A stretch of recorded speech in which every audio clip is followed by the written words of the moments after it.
ഇന്ന് ഞാൻ രാവിലെ തന്നെ വിചാരിച്ച് ബാബുവേട്ടൻ്റെ കൂടെ പോയിട്ട് കുറച്ച് പയർ പറിച്ചിട്ട് വരാമെന്നേ.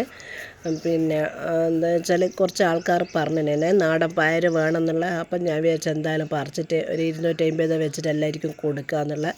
അങ്ങനെ ഈ രാവിലെ തന്നെ ബാബുവേട്ടൻ്റെ കൂടെ ഇങ്ങ് പോകുന്നത്, ഞാനും മോനും ഇങ്ങ് പോകുന്നതാണ്. അപ്പോൾ പറിച്ച് നല്ല നീളം പയറാണ്, കുറേ പറിക്കാണ്ടിട്ടിട്ടെല്ലാം കുറേ പോയി കേട്ടോ. കുറേ വിത്തിനുള്ളത് ഞാൻ എടുത്തിട്ട് മാറ്റി വെച്ചിട്ടുണ്ട്. അപ്പോൾ കുറേ പറിച്ചെടുക്കുകയും ചെയ്തിട്ടുണ്ട്.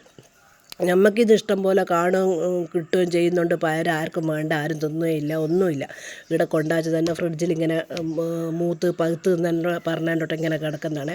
അപ്പം ഞാൻ വിചാരിച്ചു ഉപകാരമുള്ളവർക്കെല്ലാം കുറച്ച് കൊടുക്കാമല്ലോ എന്ന് വിചാരിച്ചിട്ട്, ആർക്കും വെറുതെ അല്ല കേട്ടോ, എല്ലാവർക്കും പൈസക്കാണേ. അങ്ങനെ കൊടുക്കാമല്ലോ എന്ന് വിചാരിച്ചിട്ട് ഞാൻ കുറച്ച് കൂടുതൽ ഒരു 5 കിലോൻ്റെ അടുക്ക ഇന്ന് പറിക്കാമല്ലോ എന്ന് വിചാരിച്ചിട്ടാണ് ഞാൻ പോയത്. അപ്പോൾ എല്ലാം ഇങ്ങനെ പറിച്ച് എടുക്കുന്നതാണ്. മൂത്തതും ചെറിയതും എല്ലാം പറിച്ചെടുക്കുന്നുണ്ട്. കഴിഞ്ഞ ദിവസത്തെ മഴ കിട്ടിയോണ്ട് എന്താ പറയണ്ടേ, കുറച്ച് കൂടുതൽ വെള്ളം നല്ലതായിട്ടുണ്ട്. പറമ്പെല്ലാം നനഞ്ഞ് കിടക്കുന്നുണ്ട്. അല്ലെങ്കിലും രാവിലെ നല്ലോണം നനക്കുക. ഈ സ്ഥലം എന്ന് പറഞ്ഞാൽ ഭയങ്കര വെയിലുള്ളൊരു സ്ഥലമാണ്.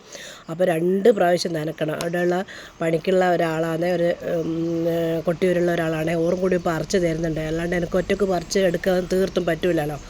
മോനെ ഓരോന്നോരോന്ന് ഇങ്ങനെ പറിച്ച് തരുന്നുണ്ട്. മറ്റോറാണ് കൂടുതലായിട്ടും പറിച്ചെടുക്കുന്നത്. അപ്പം ഞാൻ വിചാരിച്ചു എന്തായാലും ഒരു വീഡിയോ എടുക്കാം. എല്ലാവരും വിചാരിക്കൂലേ പയറിൻ്റെ കൃഷിയുണ്ട് എന്നെല്ലാം പറഞ്ഞിട്ട് ഏടാ പയർ കാണുന്നുണ്ട്, പക്ഷെ ഇവളെവിടുന്നാ പറിക്കുന്നതെന്നൊന്നും ആർക്കും മനസ്സിലാവില്ലല്ലോ. അതുകൊണ്ടാണ് ഞാൻ ഇന്നൊരു വീഡിയോ എടുക്കാമെന്ന് വിചാരിച്ചത്. അടിപൊളി നമ്മളെന്ന് പറയേണ്ട ചാണകത്തിൻ്റെ വളപ്പൊടിയില്ലേ, അത് മാത്രം ഇട്ടിട്ടാണ് ഈ പയർ ഇത്ര ഇതായത്. പിന്നെ നല്ല വെയിലുള്ളത് കൊണ്ടാണ് ഇത്രയും നല്ലോണം നന്നായെന്ന് പറഞ്ഞാൽ നീളം ഭയങ്കരമാണ് ഈ പയറിന്. നമുക്ക് ശരിക്കും ആൾ കുറഞ്ഞെടുക്കുക, ഒരു 5 പയറെടുത്തിട്ടുണ്ടെങ്കിൽ തന്നെ ഒരു നേരത്തെ വറവിന് സുഖമായിട്ടെത്തും. അപ്പോൾ ആൾ കൂടുതലെടുക്കൽ ഈ പറഞ്ഞ പോലെ കുറച്ച് കൂടുതൽ വേണ്ടി